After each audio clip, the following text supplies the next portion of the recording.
बोलो गणेश भगवान की, बोलो शंकर भगवान की, बोलो पार्वती माता की, कार्तिक भगवान की, नंदीश्वर की। आओ सभी मिलकर शिव पुराण का आनंद लेते हैं। छठा अध्याय शुरू। शिव पुराण के श्रवण की विधि। शौनक जी कहते हैं, महाप्राज्ञ सूत जी, आप धन्य एवं शिव भक्तों में श्रेष्ठ हैं। हम पर कृपा कर हमें कल्याण में शिव पुराण के श्रवण की विधि बताइए, जिससे सभी श्रोताओं को संपूर्ण उत्तम फल की प्राप्ति हो। सूत जी ने कहा, मुने शौनक, तुम्हें संपूर्ण फल की प्राप्ति के लिए मैं शिव पुराण की विधि सविस्तार बताता हूँ। सर्वप्रथम किसी ज्योतिषी को बुलाकर दान से संतुष्ट कर उससे कथा का शुभ मुहूर्त निकलवाना चाहिए और उसकी सूचना का संदेश सभी लोगों तक पहुंचाना चाहिए कि हमारे यहाँ शिव पुराण की कथा होने वाली है। अपने कल्याण की इच्छा रखने वालों को इसे सुनने अवश्य पधारना चाहिए।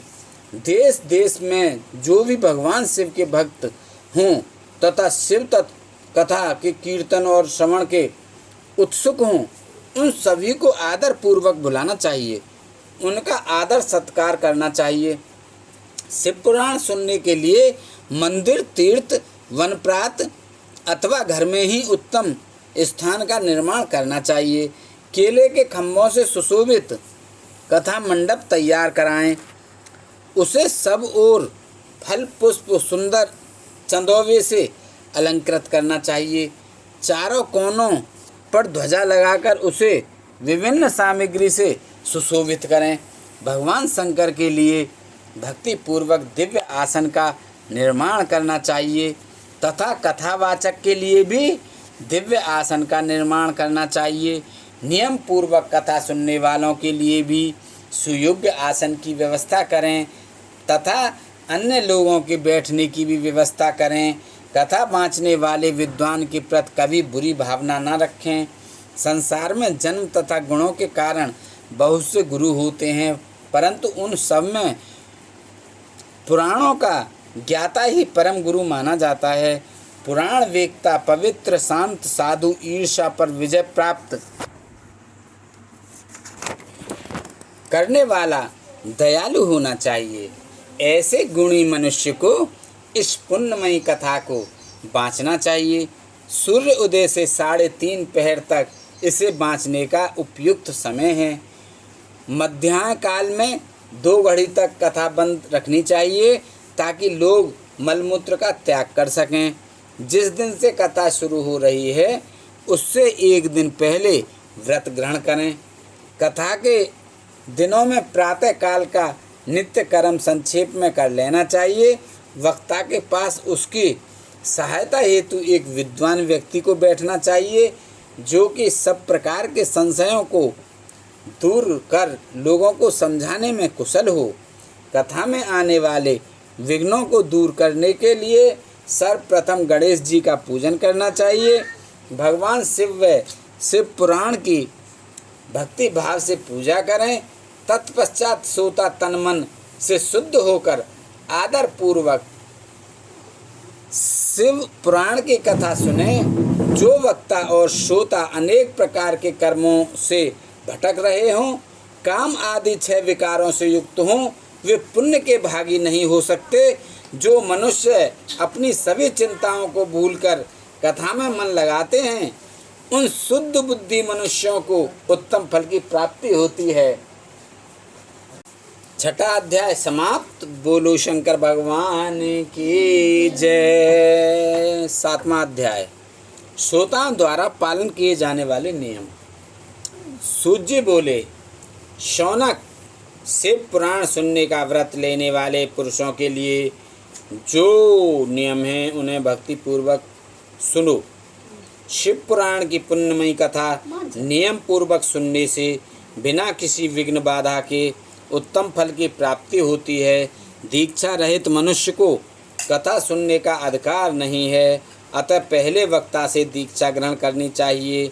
नियम पूर्वक कथा सुनने वाले मनुष्य को ब्रह्मचर्य का अच्छी तरह से पालन करना चाहिए। उसे भूमि पर सोना चाहिए। पत्तल में खाना चाहिए तथा कथा समाप्त होने पर ही अन्न ग्रहण करना चाहिए। समर्थ मनुष्य को शुद्ध भाव से शिव पुराण की कथा की समाप्ति तक उपवास रखना चाहिए और एक ही बार भोजन करना चाहिए। गरिष्ठ अन्न दाल, जला अन्न, सेम, मसूर तथा बासी अन्न नहीं खाना चाहिए। जिसने कथा का व्रत ले रखा हो उसे प्याज, लहसुन, हींग, गाजर, मादक वस्तु तथा आमिष कही जाने वाली वस्तुओं को त्याग देना चाहिए। ऐसा मनुष्य प्रतिदिन सत्य, शौच, दया, मौन, सरलता, विनय तथा हार्दिक उदारता आदि सद्गुणों को अपनाए तथा साधु संतों की निंदा का त्याग कर नियम पूर्वक कथा सुने। सकाम मनुष्य इस कथा के प्रभाव से अपनी अभिष्ट कामना प्राप्त करता है और निष्काम मोक्ष प्राप्त करता है। सभी स्त्री पुरुषों को विधि विधान से शिव पुराण की उत्तम कथा को सुनना चाहिए। महर्षि शिव पुराण की समाप्ति पर श्रोताओं को भक्ति पूर्वक भगवान शिव की पूजा की तरह पुराण पुस्तक की पूजा भी करनी चाहिए तथा इसके पश्चात विधि पूर्वक वक्ता का भी पूजन करना चाहिए। पुस्तक को रखने के लिए नया और सुंदर बस्ता बनाएं। पुस्तक व वक्ता की पूजा के उपरांत वक्ता की सहायता हेतु बुलाए गए पंडित का भी सत्कार करना चाहिए। कथा में पधारे अन्य ब्राह्मणों को भी अन्न धन का दान दें। गीत, वाद्य और नृत्य से उत्सव को महान बनाएं। विरक्त मनुष्य को कथा समाप्ति पर गीता का पाठ करना चाहिए तथा ग्रस्त को श्रवण कर्म की शांति हेतु होम करना चाहिए। होम रुद्र संहिता के श्लोकों द्वारा अथवा गायत्री मंत्र के द्वारा करें। यदि हवन करने में असमर्थ हों तो भक्ति पूर्वक शिव सहस्त्र नाम का पाठ करें। कथा श्रवण संबंधी व्रत की संपूर्णता के लिए शहद से बनी खीर का भोजन 11 ब्राह्मणों को कराकर उन्हें दक्षिणा दें। समृद्ध मनुष्य 3 तोले सोने का एक सुंदर सिंहासन बनाए और उसके ऊपर लिखी अथवा लिखाई हुई शिव पुराण की लिखी पोथी विधि पूर्वक स्थापित करें तथा पूजा करके दक्षिणा चढ़ाएं। फिर आचार्य का वस्त्र, आभूषण एवं गंध से पूजन करके दक्षिणा सहित वह पुस्तक उन्हें भेंट कर दें। शौनक इस पुराण के दान के प्रभाव से भगवान शिव का अनुग्रह पाकर मनुष्य भवबंधन से मुक्त हो जाता है।